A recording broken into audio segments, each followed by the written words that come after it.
तो प्यारे बच्चों, आज के इस वीडियो में आप सभी का स्वागत है। इस वीडियो में हम लोग बिहार बोर्ड कक्षा 10 के बायोलॉजी का चैप्टर नंबर 3 जीवों में जनन, इस चैप्टर के 30 महत्वपूर्ण वीवीआई प्रश्नों को पढ़ेंगे जो मैट्रिक एग्जाम 2025 के लिए बहुत ही महत्वपूर्ण होने वाली है। साथ ही साथ इसका PDF नोट्स भी दिया जाएगा। तो चलिए शुरू करते हैं। आज का पहला क्वेश्चन है, मानव मादा के जनन तंत्र का भाग कौन नहीं है? तो इसका सही आंसर है शुक्रवाहिका। मानव मादा के जनन तंत्र का भाग कौन नहीं है?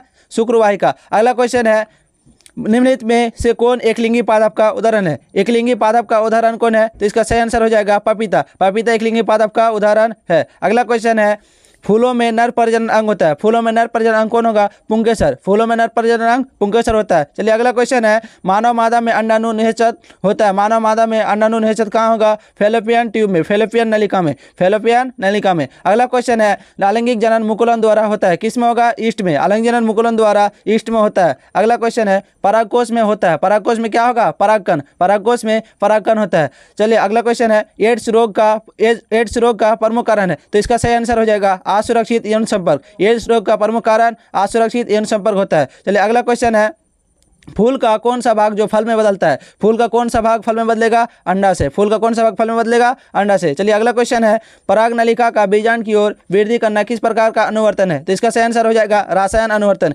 जिसको केमोट्रोपिज्म भी कहा जाता है। अगला क्वेश्चन है, भ्रूण को मां के रुधिर से ही पोषण मिलता है। इसके लिए एक विशेष संरचना होती है जिसे क्या कहा जाता है? प्लेसेंटा। प्लेसेंटा कहा जाता है। अगला क्वेश्चन है, निम्नलिखित में से कौन पुनरुद्भवन का उदाहरण है? तो इसका सही आंसर हो जाएगा हाइड्रा। हाइड्रा पुनरुद्भवन का उदाहरण है। अगला क्वेश्चन है, शुक्राणुओं का मोचन कहाँ होता है? तो इसका सही आंसर होगा शुक्रवाहिका। शुक्राणुओं का मोचन कहाँ होगा? शुक्रवाहिका में होता है। अगला क्वेश्चन है, स्त्रियों में अंडाशय की संख्या कितनी होती है? स्त्रियों में अंडाशय की संख्या 2 होती है। चलिए अगला क्वेश्चन है, एकलिंगी पुष्प का उदाहरण है। तो एकलिंगी पुष्प का उदाहरण कौन होगा? पपीता। पपीता एकलिंगी पुष्प का उदाहरण है। अगला क्वेश्चन है, मानव जनन अंग किस आयु में परिपक्व एवं क्रियाशील होते हैं? तो मानव जनन अंग 18 वर्ष की आयु में परिपक्व एवं क्रियाशील होते हैं। चलिए अगला क्वेश्चन है, गन्ना, गुलाब एवं अंगूर के कृषि में किस जनन विधि का उपयोग किया जाता है? तो इसका सही आंसर है कायिक विधि का। कायिक विधि का। चलिए अगला क्वेश्चन है, मानव मादा में गर्भकाल का समय होता है। मानव मादा में गर्भकाल का समय कितना होता है? इसका सही आंसर होगा 9 माह। मानव मादा में गर्भकाल का समय 9 माह होता है। चलिए अगला क्वेश्चन है, ऋतुस्राव या राजधर्म का समय होता है। तो इसका सही आंसर हो जाएगा 2 से 8 दिन।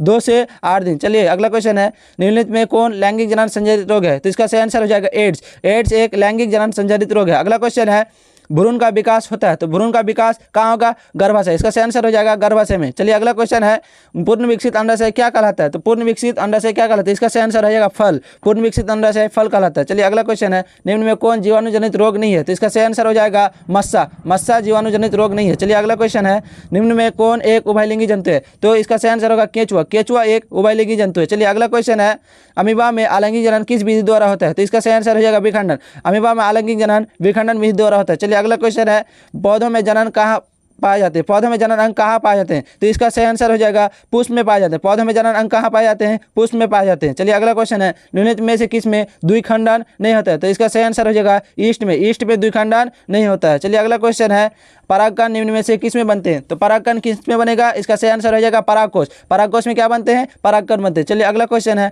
प्रथम मासिक धर्म का प्रकट होना क्या कहलाता है? प्रथम मासिक धर्म का प्रकट होना क्या कहलाता है? तो इसका सही आंसर हो जाएगा रजोधर्म, या जिसको मेनार्क भी बोला जाता है। रजोधर्म या मेनार्क भी बोला जाता है। चलिए अगला क्वेश्चन है, निम्नलिखित में से कौन कृत्रिम कायिक प्रवर्धन की एक विधि है? तो इसका सही आंसर क्या होगा? कलम लगाना, दाब कलम, कलम बंधन। तो ये तीनों सही है। तो इनमें से सभी सही है। अब चलिए अगला क्वेश्चन है, निषेचन की क्रिया किस जीव में होती है? तो निषेचन की क्रिया किस में होगा? तो इसका सही आंसर हो गया पुष्पीय पादप एवं जंतुओं में क्या होती है? निषेचन की क्रिया होती है। चलिए आज का प्रश्न खत्म हुआ। अगर वीडियो को जरा से ही पसंद आई हो तो वीडियो को लाइक करें, चैनल को सब्सक्राइब करें और वीडियो को अपने दोस्तों के साथ शेयर करें। और वीडियो को अंत तक देखने के लिए धन्यवाद।